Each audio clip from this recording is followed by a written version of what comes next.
Assalamu alaikum. I am Moazzam. I have completed my graduation in 2011 in telecommunication engineering. After working in different sectors, I came to know without seeking extra knowledge, it is difficult to compete and excel in market. For doing MBA, I was looking for a university which can provide diversified field and standardized curriculum.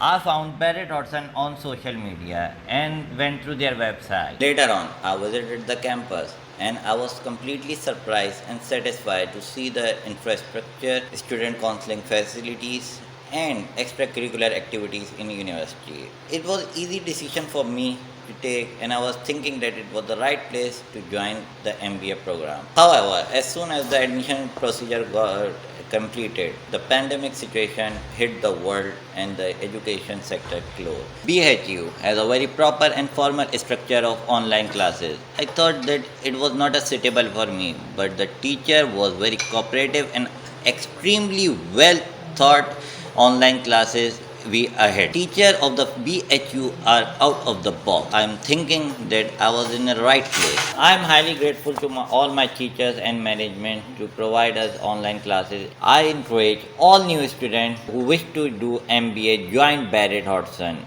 Students, what are you waiting for?